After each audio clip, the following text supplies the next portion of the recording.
Buenas noches, hermanos de la Iglesia Nazareno Casa de Bendición. Nos hemos reunido para poder adorar al Señor, para poder buscar la presencia de Dios, para alabarle a aquel que vive y reina por siempre, al Dios que nos ha dado la vida, al Dios que nos redimió, que nos perdonó, al Dios que ha prometido que estará con nosotros siempre y nos ha dicho que seremos herederos y coherederos con Jesucristo. En esta tierra, en esta vida, Dios nos permite disfrutar su presencia, aprender más de Él, conocer su palabra, testificar de Él. Y hoy vamos a ver a la luz de las Sagradas Escrituras una enseñanza que va a bendecir a cada uno de nosotros. Y con ese corazón dispuesto yo les pido que presten mucha atención. Las semanas pasadas hemos estado hablando sobre algunas personas que fracasaron, sobre algunas personas que tuvieron más de una oportunidad. Algunos aprovecharon, otros terminaron muy mal, pero en el caso de Sansón, recuerdan, al final él oró al Señor, le pidió a Dios, pero quizás las cosas hubieran sido diferentes. Si tan solo él hubiera hecho las cosas a la manera de Dios, no debería de haber llegado a esas circunstancias. ¿Sí? Hay cosas que el Señor puede hacer tan rápido en nuestras vidas, pero depende mucho de nosotros. El pueblo de Israel pudo haber llegado en unas semanas a Canaán, pero a causa de una generación malvada, perversa, que murmuraba por todo, ¿qué tuvo que hacer el Señor? Pues tenerlo ahí 40 años, una generación, toda esa generación debería de quedarse. No podía ingresar a la tierra prometida. 40 años cuando pudo llegar en pocos días. Y la semana pasada, el martes, hermanos, la pastora Neri estuvo compartiendo también sobre Pedro, cómo Dios le dio una segunda oportunidad y Pedro no desaprovechó esa oportunidad. Espero que hayan sido bendecidos con esa palabra. Si usted no escuchó ese mensaje, escúchelo por favor y preste atención a cada enseñanza. En este momento vamos a hablar una vez más de Daniel. Este jueves y la próxima semana estaremos hablando de Daniel. En la escuela dominical estuvimos también estudiando Daniel. Incluso prediqué en algún momento también de Daniel. Pero ahora vamos a estudiar teniendo en cuenta otros aspectos, bajo la misma historia, bajo la misma palabra, pero considerando ciertos detalles que van a edificar nuestras vidas. Vivir para Dios en un mundo de pecado. ¿Cómo vivo para Dios en medio de un mundo de pecado? Eso le pasó a Daniel, no sé si a usted también, pero a mí me está pasando lo mismo. A todos, porque estamos en un mundo donde el pecado es abundante y todos somos tentados a pecar en cada momento. ¿Cómo vivir para Dios en un mundo de pecado? Daniel capítulo 1, con sus Biblias por favor. Daniel nos va a enseñar muchos aspectos. Ustedes van a ver en el verso 8 del capítulo 1 muy conocidos. Y Daniel propuso en su corazón no contaminarse con la comida ni con la bebida del rey, ¿verdad? Por tanto pidió al jefe de los eunucos que no se le obligase a contaminarse. Hay un contexto que lo vamos a ver. Daniel entonces nos va a enseñar tres cosas de lo que significa vivir para Dios en un mundo de pecado. Tres cosas. Número 1, hay que soportar las consecuencias de los pecados de otros.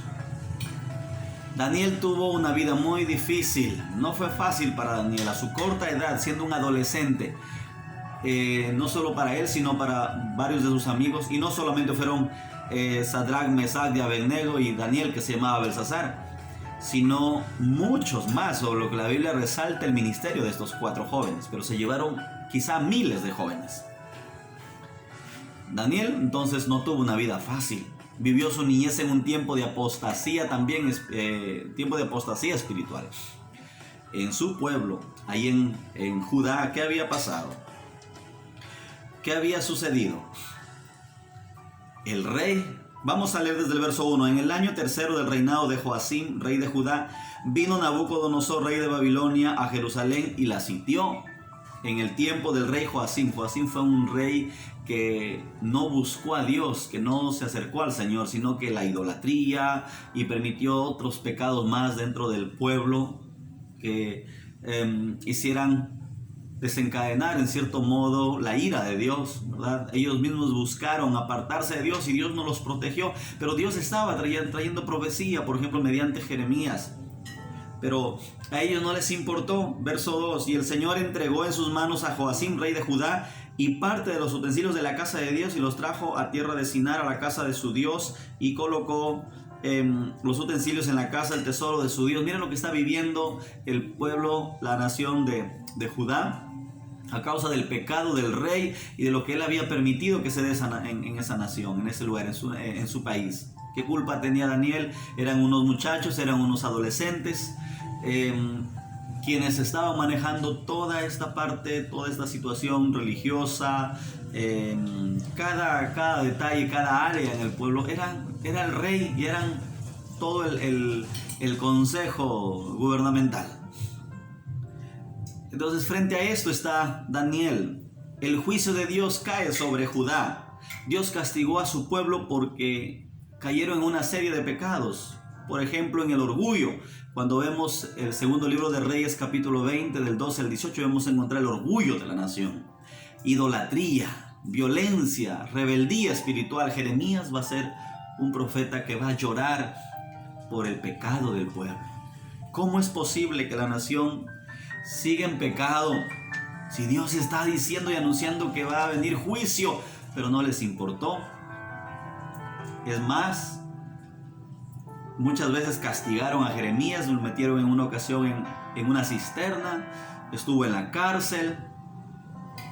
Eso es lo que vivió el profeta Jeremías, el portador de la voz de Dios, el que traía el mensaje al pueblo, pero nunca obedecieron. Entonces el castigo tomó forma de invasión por parte de Nabucodonosor. Es lo que leemos en el verso 1. Vino Nabucodonosor, rey de Babilonia, a Jerusalén y la sitió.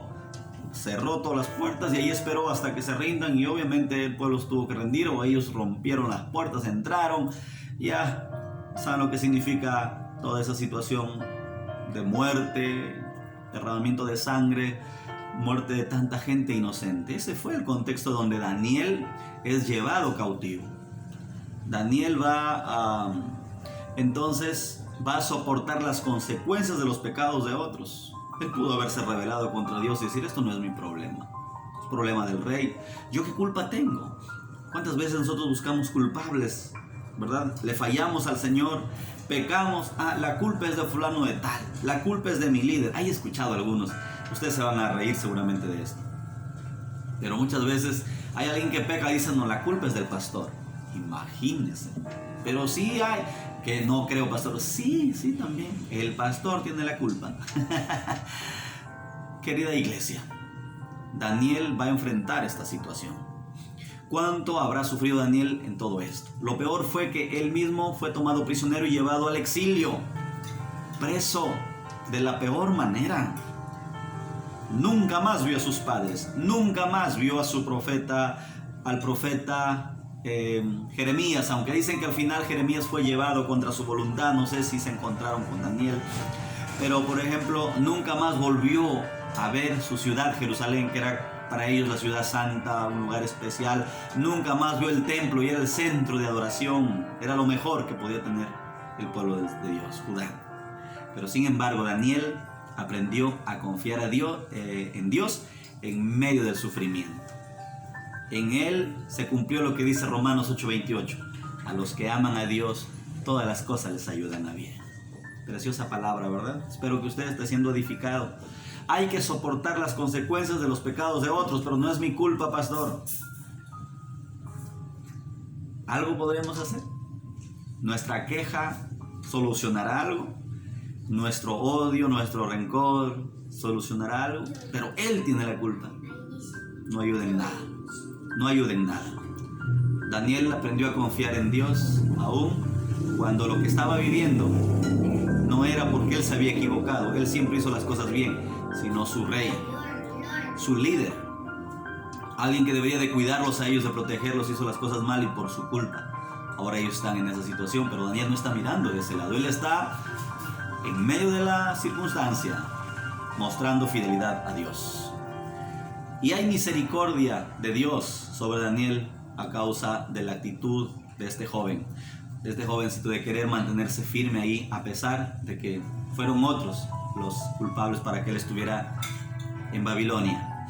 Número 2, hay que aprender a vivir con tensiones. Vivir para Dios en un mundo de pecado. Número 1, hemos dicho, hay que soportar las consecuencias de los pecados de otros. La iglesia no estuviera así, si fulano no hubiera hecho esto. No hay que lamentar, hay que seguir adelante. Hay que aprender a vivir con tensiones. Al ser llevado a Babilonia y colocado en la corte de Nabucodonosor, Daniel tuvo que enfrentar el desafío, de vivir en un contexto de pecado. Y uno de los grandes desafíos para Daniel era vivir en la corte de un rey donde se hacían cosas paganas.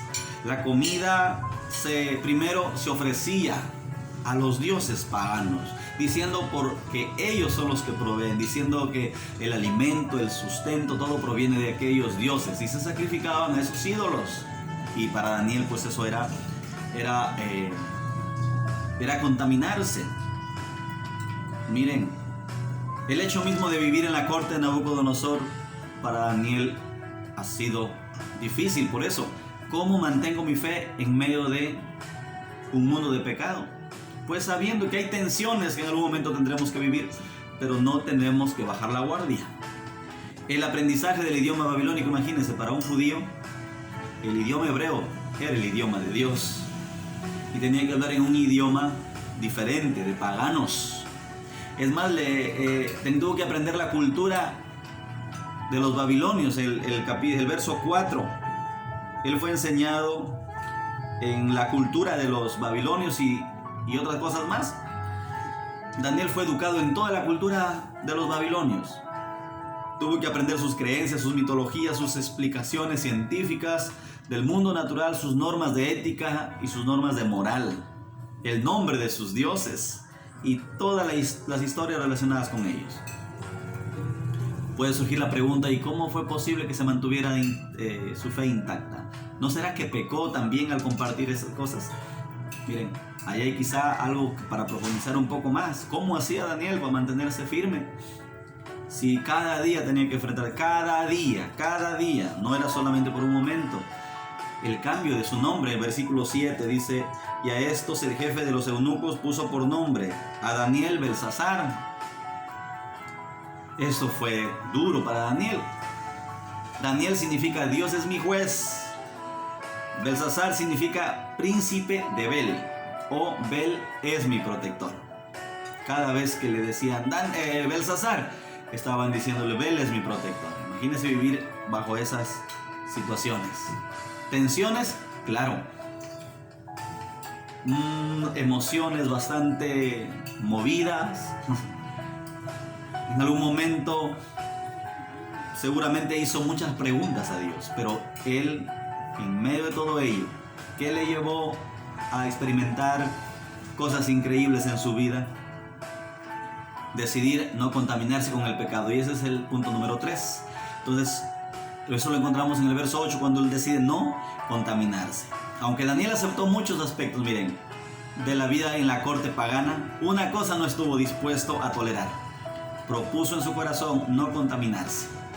Y hay 3 cosas que debemos notar aquí. 3 cosas. Número 1, Daniel fue firme en su creencia, en su convicción.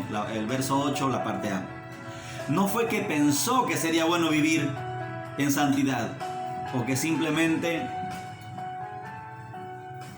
deseaba vivir en santidad. La Biblia dice que él propuso. Esto significa que él decidió.